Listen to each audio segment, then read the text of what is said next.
happy Pride Month. My name is David Garza, and I am the Development Director for Engagement and Advancement for Point Foundation. Thank you for joining us for Point Foundation's Scholar Showcase on Zoom. This Pride Month, we'll be hosting showcases for various regions across the country, and tonight we're excited to host our event for Southern California. The goal of these showcases is to keep our family of donors and supporters connected to the work we do. The pandemic has kept us physically apart for over a year now, but we want to make sure you are up to date on the incredible accomplishments and ongoing work of our scholars and alumni. Shortly, you'll be hearing from current Point Scholar Reeves Gift and Point Alum Tommy Craven, who will be in discussion and answering questions that were submitted by registrants before the event. First, though, I want to introduce our moderator, Jenna Gambaro. Jenna is a member of our board of directors and a commercial endorsements executive at Creative Artists. Gambaro works in CAA's Los Angeles office, where she creates and negotiates opportunities for clients in on-camera commercials, print, and voiceover campaigns, both domestically and internationally. Gambaro graduated from Portland State University with a degree in business marketing and went on to receive her law degree from Southwestern Law School. Besides her role at Point, Gambaro serves on the Board of Trustees for the Web Schools of California. So please welcome Jenna Gambaro. Thank you so much, David. I'm so excited to introduce our two guests. Reeves Gift is a Trinidadian filmmaker from the DC, Maryland, Virginia metropolitan area. Spending his childhood between Trinidad and the United States, he fostered a love for storytelling and traditional folklore. During adolescence, he was one of the first transgender homecoming kings in Maryland and has since fostered new acceptance for transgender and gender nonconforming students at his high school. A turning point in his life happened when he finished senior year with both a high school diploma and an associate's degree, and he was accepted into the University of Southern California School of Cinematic Arts. For the first time in a long time, college life offered him stability and support. Since then, Reeves has gone on to write for various publications, including First Social App and the National Center for Transgender Equality. Additionally, he has also completed photography and video projects for Los Angeles County and PBS SoCal. These experiences have led him to go forward in life in a new way, acknowledging he is more than the damage done to him. At the end of the day, Reeves remains an advocate for decolonization, sex workers, homeless transgender youth of color, and an individual who dreams and hopes for a better future for all. Thank you for joining us, Reeves. After becoming a Point Scholar in 2011, Tommy Craven moved from Southern Indiana to attend New York University, where he studied film production with queer studies. There, Tommy developed his skills as a queer writer and filmmaker and produced several plays and short films throughout his coursework. During his time at NYU, he served as a producer for the Gallatin Arts Festival for 3 years and received a 2014 NYU Presidential Service Award for his work. Off campus, Tommy was an intern and active volunteer for PFLAG's NYC's Safe School program, where he spoke to middle and high school students about LGBTQ+ issues and started his own nonprofit from 2011 to 2016 called Raise Up to bring awareness to LGBTQ+ issues to Southern Indiana and started several first-time GSAs at local high schools. He also interned at HBO, Tribeca Film Festival, and Viacom.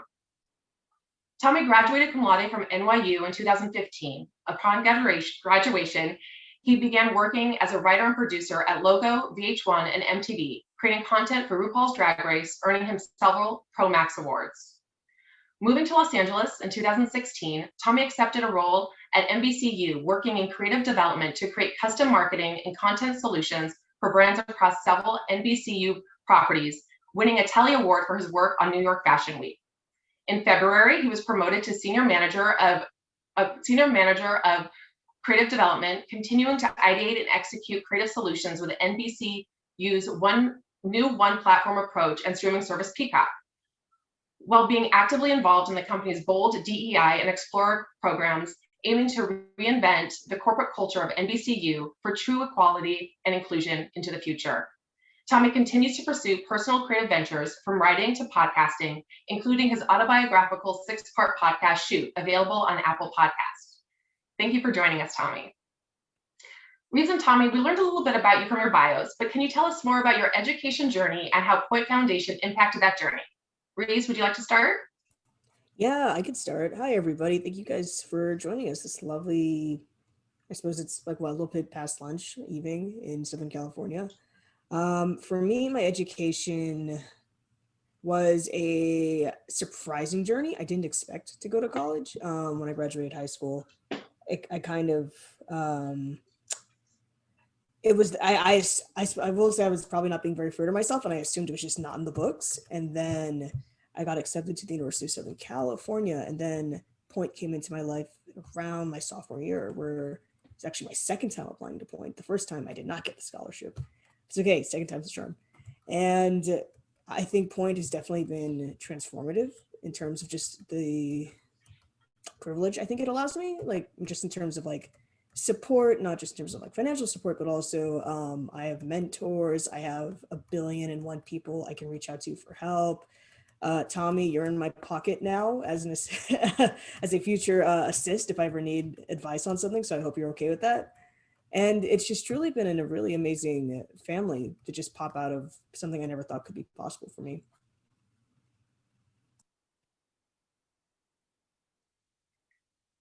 Tommy? Oh, Sorry, I couldn't unmute myself. Someone wanted to do it.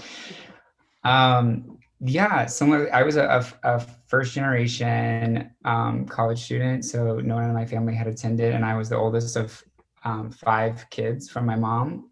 So I didn't really have anyone necessarily telling me what to do or how to navigate like the college process. But luckily, I went to a really good high school in Indiana and had a lot of friends who really helped me sort of navigate what I wanted to do.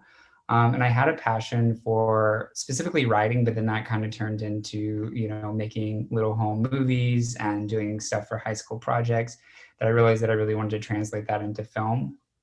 But at my high school, that wasn't, we didn't have a large arts program hardly at all in Southern Indiana where I grew up. And so, in school, it was much more of like a business approach. So I was very highly involved in some of their career and technical programs that were very business focused and had leadership positions there. So then looking at what I wanted to do, I was just very ready to get out of Indiana. And to me, the most inspiring places were LA and New York. So those are the only other places I applied besides IU to make sure I had a good backup.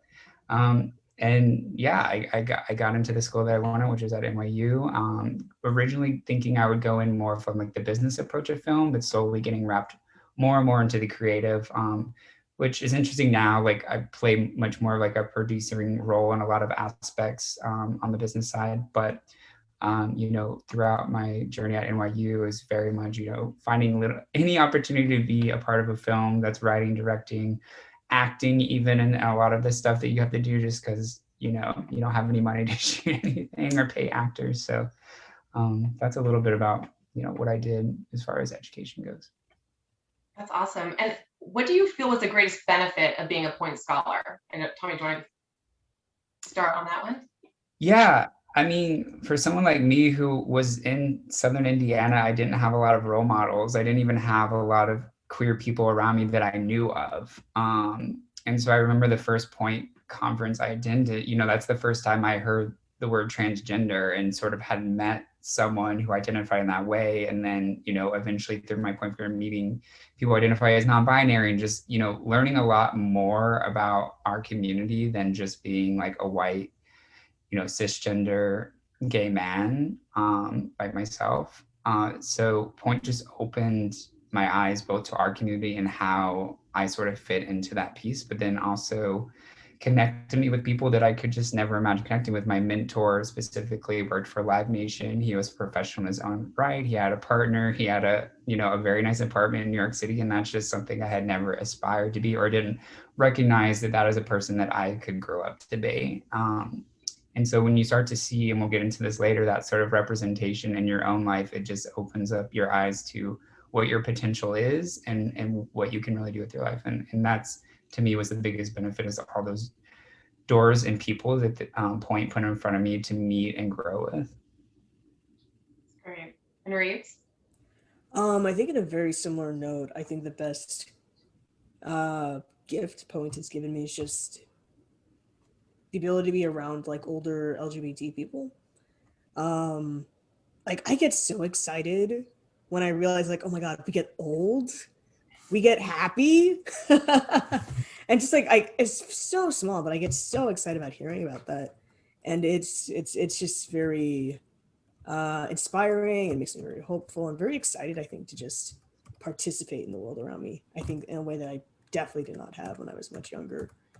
And so I think that's probably the best thing Point has ever given me. Just like having a plethora of example after example of like, you know, LGBT people who are happy with like each other, happy with themselves, successful with themselves. And so I very much don't think I could find that in another space as easily. And I'd also say that, and I'm sure we all three probably recognize it, that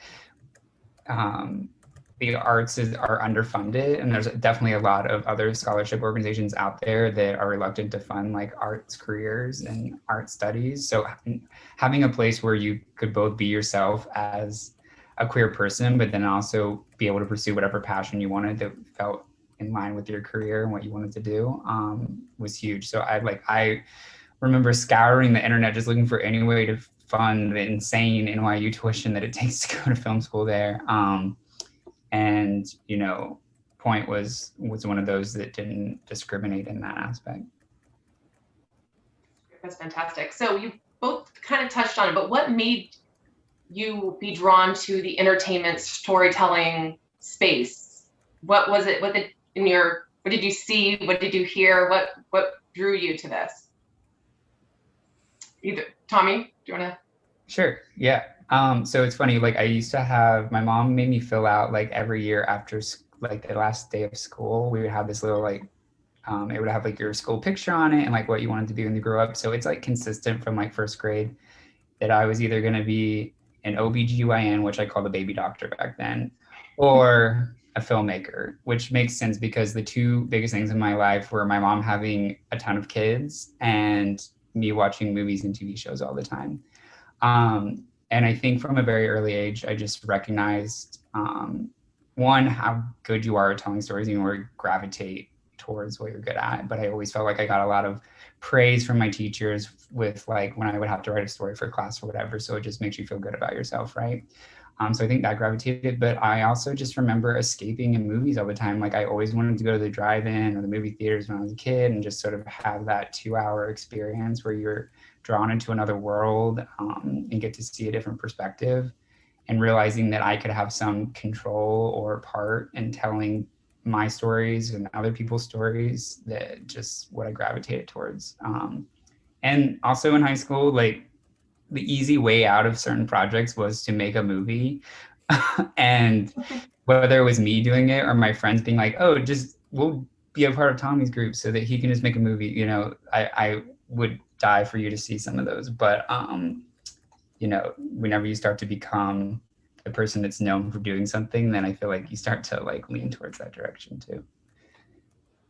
Was there anything like, was there a show or a film that comes to top of mind that you're like, that was like, that lives in your heart as your like a favorite from when you were a child? I mean, I feel horrible saying this now looking back, but Glee. Now you're just watching like, oh my God, this is so problematic. But at the time, like Kurt Humble, whenever he came out on Glee, that it was like, right, it was literally the same month that I came out. And so, you know, that was just, you know, representation that you hadn't seen, and that sort of, I don't know, that sort of large platform where everyone was watching Glee at the time, I felt like, whether you were, you know, LGBTQ or not. So yeah, I don't know if you have a good example. A more modern example. Yeah, Reeves, so what inspired you to get involved in this space? What inspired me? So I am a product of the internet, but I'm also a product of television. I was raised by the TV. When my parents were at work, I just kind of had PBS and PBS Kids and all those kinds of programming just to entertain myself with and keep myself company. And it eventually, as I got older, it was just, I think like Tumblr. Do you guys know what Tumblr is? Yeah, okay. Tumblr. Yeah, Tumblr came into action, and there's just such a good way of just like sharing space in terms of fandoms, in terms of just like shows we're watching, media we're consuming. And I got exposed to I got exposed to like, like international programming, like from like um the UK and Japan and Korea and China, and like so many different ways of telling stories. It's like, wait, I could do this. I could do this. I could be a part of this. And it just kind of, it always felt like home. I was always, I think like Tommy, I was always very much I like to consider myself a writer. In fact, I wanted to be an author. And my parents said, no, you're going to be broke. So I was like, okay, I'll become a TV writer. And that's kind of where I want to go. I'd love to write and produce for TV. I'd want to be a showrunner one day. I definitely want to be a participant and not just necessarily an observer of something that's been so influential in terms of making me who I am today. And so, yeah, I think that's my origin story. Yeah, I'd say so. That's fantastic. And is there something from your childhood that you were like a show or a film that really kind of Charlotte's Web, in the sense that I've actually never seen Charlotte's Web. My dad went to the video store once to go get the movie, and he came back with Animal Farm. And so one day I will see Charlotte's Web, but for now that's the mystery driving me to participate in this field. Wow, that's incredible. One day I'll see Charlotte's Web, and I'll let you guys know what I think of it. Yeah. So Tommy, you kind of touched on it with Glee and representation in the LGBT plus community. How are you seeing it now? I know you mentioned it was a bit problematic in hindsight, right? But at the time, that was, a moment in television. And like you said, it was really in the zeitgeist. People were watching, paying attention. So can you give us a little bit of from Glee to now, what you're seeing and what you're liking and what you still think could be potentially problematic? Yeah, sure. I mean, a lot to unload, so I'll do my best or unpack. But the yeah, I was about to say that's a big question. Sorry.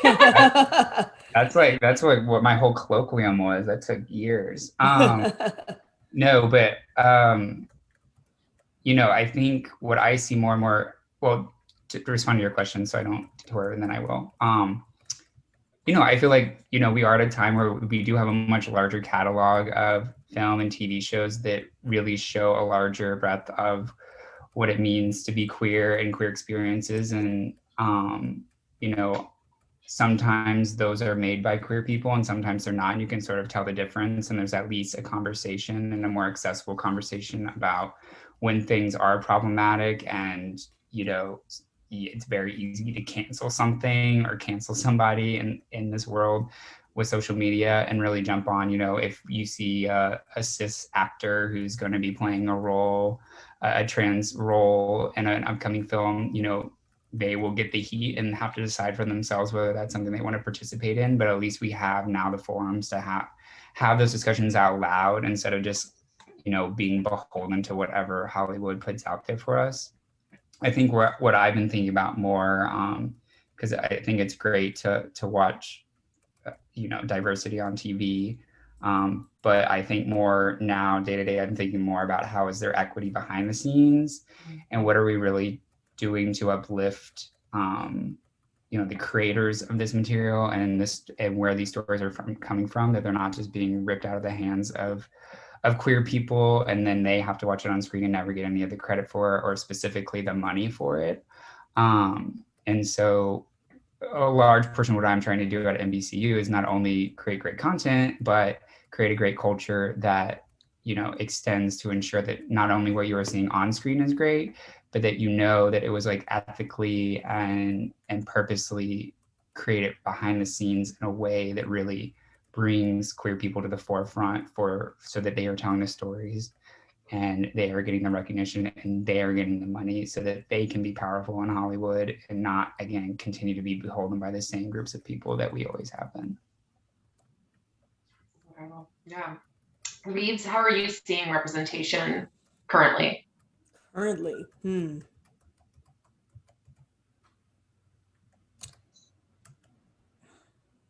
I think let me walk myself backwards and get to this Okay. point.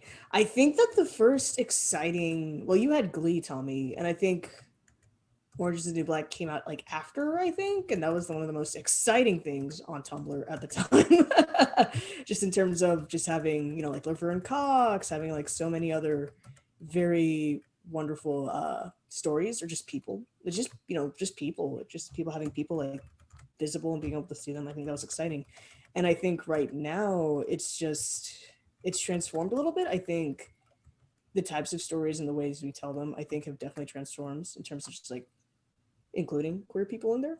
And I'm thinking of like, well, we have Euphoria now, we have The Wilds now, which are just super, super exciting to me. I think because it's not just coming out stories now, it's adventure stories, it's stories about coping with other things or like other factors of our life. And that's super, super exciting to me because like, I don't know about you, but Tommy, but coming out stories are a little boring sometimes. A little Yeah, no, vanilla. you bring up a good point too, because I think there's two things. One, like we have so many more mediums to tell stories through now as well, that like anyone can be a good storyteller, and you can kind of get content out in new ways that we hadn't before. We're kind of, again, beholden to a system that could throw us away at any point. But now when you have, you know, Instagram, TikTok, Snapchat, why they might not be the prettiest things in the world, you're still telling stories on those platforms, right? And you can gain an audience, and you know, you can tell your story in that way. So that's exciting. But also, you're right, you're seeing things like, what's exciting to me are things like, I'm a horror fan, so just know that. But like what Jordan Peele's been able to do with, you know, Black narratives in horror, and sort of, you know, redefine that genre, which used to be like you had the one token person of color who, you know, died halfway through the movie, but now like reclaim that genre and tell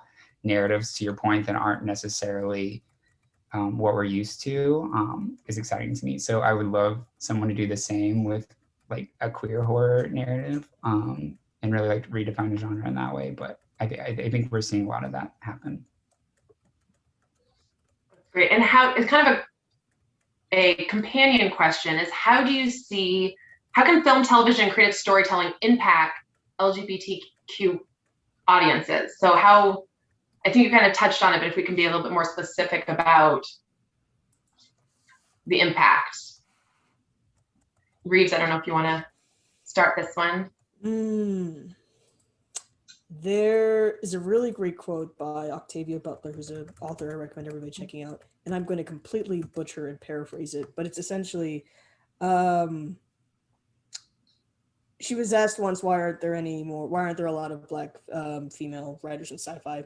And then her response was just, well, you can't become what you don't know is possible.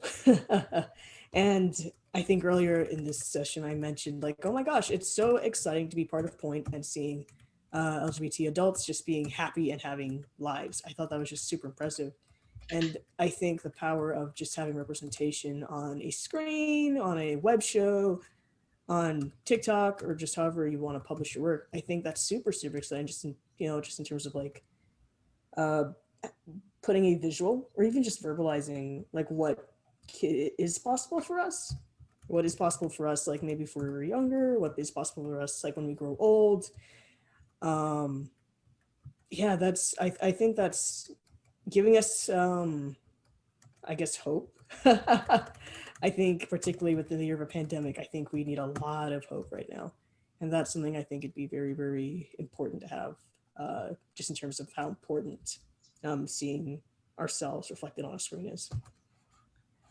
Yeah, I would agree. I think like what you're describing too is, you know, it gives a space for queer people just to have fun too, and now more than ever, like fun without having to feel like you're conforming to having to understand. You know, you have to watch like a straight couple, and try to like relate to that, or you know, or only see like even white gay men onto, and like for a trans person, they have to try to relate and like form their narrative to fit that. Now there's so many other narratives that you can be entertained just by watching people that you relate to, which has not always been a luxury for us. And I think on the other thing, and this is like from a personal experience as well, like in my little micro community, like anytime I put out like a piece of content, like I did like just this short, very bad, do not go watch it. But in in film school, I did a film about my sexual assault, and I put it out there into the world, and I immediately started to get people talking to me about their own experiences with sexual assault. And I think whenever you put out content and tell stories in this way, it gives people permission to tell their stories in their own individual way. And so the more we can get out like different narratives and different people telling them, it gives people permission in their own lives to start sharing and dealing with maybe a lot of the, you know, the good and the bad of their experiences. And, you know, there's a healing to it to some extent. Absolutely. So you talked to me, like you mentioned, you know, you would love to see a horror film. Are you writing something? Is that something I wanted to talk about? Oh, tell us. Yeah, like what are your future goals? What are you guys putting? And I know, you know, pen to paper.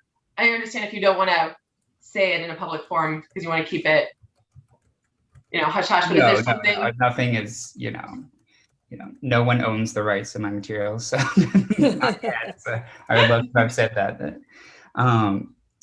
No, I mean, I do think I'm at a point in my life. You know, I'm 28. Like I've, you know, did college, and then I did my like post collegiate work, and you know, like, and I think you understand this as someone who, you know, comes from a queer background and comes from potentially like the lower end of the socioeconomic spectrum. Like at one point, I was just fucking tired. Like I had worked since I was 13 years old just to make enough money to like live, and then making money to go to school. And then I was working my ass off just to get through school and not lose a scholarship. And then I worked my ass off to get my first job. And I could, you know, did that to keep my job and to keep building towards something. I think the last couple of years of my life have really been like, let's just relax a little bit and enjoy things that aren't so aggressive or feeling like you have to reach a certain point. So I've been finding passion and just other things that I like, which like is cooking and playing sports and, you know, enjoying my dog and my partner and things like that. So I'm at a point in my life where like nothing feels super urgent for me for the first time in maybe my entire life. So I'm finding that those things are inspiring me to just think of other things that I like. They don't have to do with film, but that doesn't go away. So I don't know how many of you have watched like Mayor of Easttown, but like it just rejuvenated my want to create like an iconic LGBTQ detective who solves a crime in their small town and has like her same energy. So I don't want to rip exactly that, but I love true crime horror in that sense. So I would love to start working on something like that. And I don't even have to do it. If someone wants to do it for me, I would just love to watch it. It'd be incredible. Absolutely. Yeah. Reeves, are you working on anything? What am I working on? I am working on getting to be a better writer. I'm starting an internship at HBO on Monday, actually. So wish me luck on that. Congratulations. Thank you. I'll be working in development. So I'll be reading a lot of scripts, I'm assuming, and that can only make me a better writer. When I graduate, I'd like to have at least like 5 polished pilots just to show like, hey, I write things. Here's what I write. So that's the goal. I'm hoping to have 2 of those done by the summer. Two of the 5 done by the summer. So yeah, that's what I'm working on. I'm working on being a better writer. Tommy, if you have any advice, I would love some. But yeah, that's what I'm up to. Fantastic. So if we just want to circle back to Point a little bit, how do you believe the mentorship and community network provided by Point Foundation has influenced your journey and influenced your future? Tommy, do you want to go first on this one? Yeah, sure. I mean, anyone who's familiar with like creating art and specifically film, like knows the concept of like crowdfunding. And if you can imagine Point as like the ultimate crowdfunding, and that doesn't necessarily mean money, but crowdfunding in the way of just general support, like general mentorship, or, you know, maybe you need to crash on someone's couch because you're traveling to a certain city and you don't want to pay for a hotel. Like just that you can pretty much crowdsource anything from the Point family to you know, help you to whatever you want to achieve. And that's what I love. It just becomes this huge family and network that's ready to support you with whatever you're working on. And aside from that, I mean, when your mom is a house cleaner in Indiana, you don't have those organic connections to the entertainment industry that people spend their entire lives trying to get. So just being able to connect with people who are already in the industry and could sort of give you that foot in the door. So specifically, Point helped me to get my HBO internship when I was in school. And, you know, those are the experiences that I could put on my resume and just, you know, again, help to create those building blocks that otherwise I would have never had. Great. Reeves? Could you repeat the question? Absolutely. I said, how do you believe that mentorship and community network provided by Point Foundation has influenced your journey and hopefully influencing your future? Yeah, I think just in terms of like mentorship, I think of my mentor from Point. I I very much treasure our relationship. I think having that kind of just coach, that cheerleader, that person who can particularly as someone who is in the industry, I think that my mentor is just gives me like the boost to know that like I can do this. This is possible. This is not unreasonable for me to want to like jump into this industry. I think that's very, very nice. And like I still think if we had never met, I think I would be a confident person, but I don't know if I would be the kind of happy as I am now with Point and my mentor, and then just the fellow Point scholars in my ear, and also like Tommy's year and like all the other alums. I think that's just it's a very unusual circumstance. I don't think like I don't think if Point hadn't come to my life, I don't think I would be able to like be in group chats where it's the norm to be a queer or trans person in college and just have like a bunch of other people who are experiencing this exact same thing, who are your cohort or have come before you. I think it's a very unique situation that I'm very, very happy to have found myself in. Yeah. Yeah, and I mean, I don't want to be pretending to know like other what's what I'm looking for, careers or other aspects, but the entertainment industry specifically is so massive and so overwhelming to try to understand how it works and like how you get a foot in the door, versus maybe like a medical degree where it's just a little bit more clear what your steps are supposed to what you're supposed to take. So it's I really just got a better sense of like, okay, like what do I really need to do to sort of have a career in this space? And I know that's completely relevant even like in the medical field or any other field too, but this one in particular, you know, for people who don't have parents or anybody in their family that work in those spaces, it is like, you know, it's hard to figure out like exactly how you're supposed to fit in this space. Oh, absolutely. Yeah, it's mysterious. You know, it definitely helps kind of having someone show you around for sure. Is there any skill or takeaway from participating in Point programming, either Point honors, having a mentor, leadership programs, working in the community, service projects, anything that maybe Tommy, I know, want to start with anything that's like a tangible takeaway skill? Yeah, so you mentioned it in my bio, but I worked all 4 years of undergrad and then a little bit after even with P5 New York City and their Safe Schools program, which is inherently storytelling. So the way that program works, and there's other aspects to it, but one of the main parts of it is that you will go to a school. I would normally go with 3 other people, 2 of which would normally identify as LGBTQ+. The other 2 were normally straight allies, ideally parents or someone in a family who has an LGBTQ+ person that they're close to or has experience with them coming out to them or whatever it might be. And so we would go there and tell our story. So mine was very much about like growing up in Southern Indiana and coming out, kind of what we've been talking about here. And everyone would go, and then these kids throughout middle school and high school would be able to ask questions, but their questions would turn into them sharing their own stories. So it really was a skill that I didn't realize until I was much further into my career that I was drawing from, because not only was I able to like sort of merchandise myself and my story and my unique person, which I like constantly perfected by telling this to middle school students. But I also learned the value of like allowing and giving people the space to feel comfortable with you to tell their story, and that they can be their authentic selves and show up. So it is a place that I really learned how to the power of storytelling, and specifically giving people the space to tell their stories. And that my relationship with PFI in New York City was facilitated through Point Foundation. That's amazing. Reeves, your takeaway skill that you got from participating in Point programming? I think for me, the biggest skill I took away was just my ability to speak well, and not just well about anything, specifically about myself. I think in this industry, there's a big emphasis on being able to pitch well. And I think you can just, extrapolate that to like a larger world point of view where I think in general, it's a very good idea just to learn how to be able to pitch yourself well, or to present yourself to people, to tell your story to people.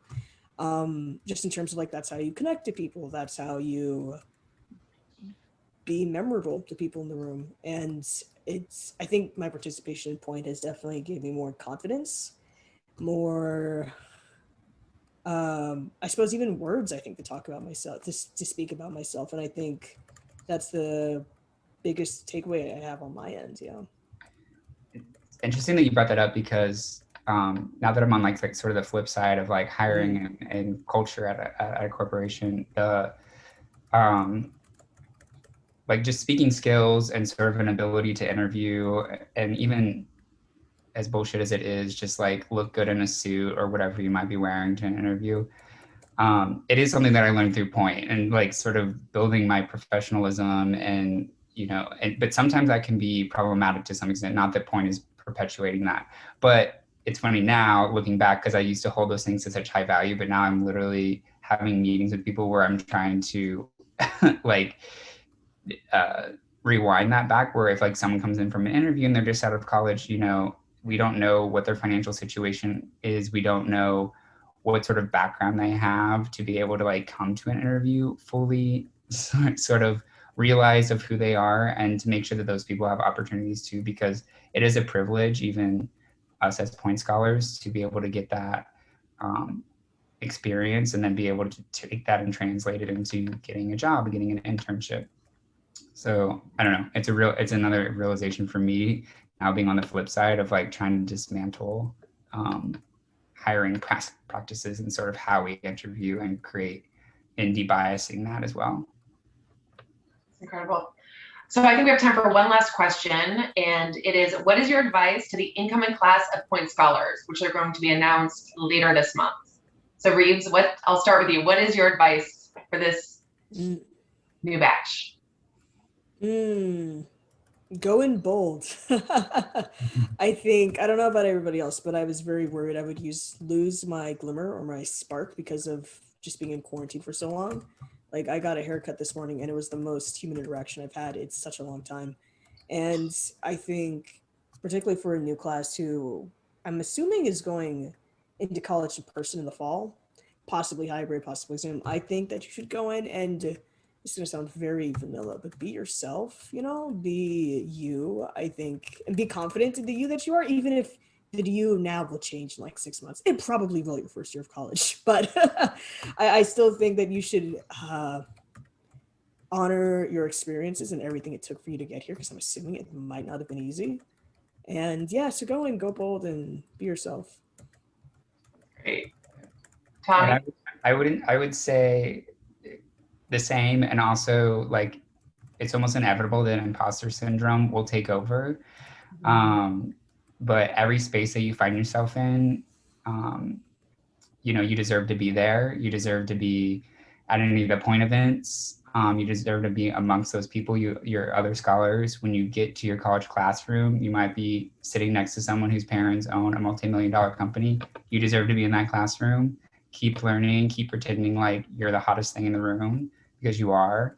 And take every opportunity that comes, but never feel like the space that you're in, you're undeserving in, or that somehow everyone else in there is more deserving of you. That's fantastic. Thank you both so much. It was so fun speaking to both of you. And I think David is going to hop back on. Hi, everyone. I want to wrap this evening up by just saying thank you so very much to Reeves and to Tommy for sharing your stories, both your biographical stories and your creative stories with us, and all of your thoughts as well. Your presence, hearing you speak, is such a reminder of why Point Foundation exists. And to hear you say, Reeves, go in bold, I mean, that is just so inspiring and exciting, and it just lights me up because I love hearing that. It's a reminder of why we exist and the work of our scholars and our alums making a true positive impact on society. Thank you to Jenna Gambaro for moderating this evening's discussion. And thank you finally to everybody who's participating as an attendee for being here. If you're as energized, as moved, as excited as I am by what you've heard tonight, please do not hesitate to support our work by making a donation at www.pointfoundation.org. As you can imagine, every dollar goes a long way as we support scholars in community colleges and four-year colleges and universities across the country, especially during this pandemic and during these challenging times. If you have any thoughts or questions about tonight's event or about Point's work generally, you can always reach me at davidg, D-A-V-I-D-G, at pointfoundation.org. I also want to give a quick heads up that we'll be announcing our new class of scholars this month.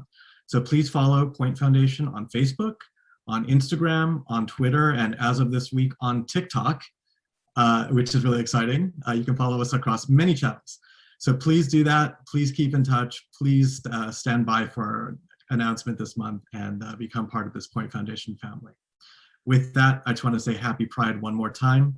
Thank you all so very much and have a wonderful evening.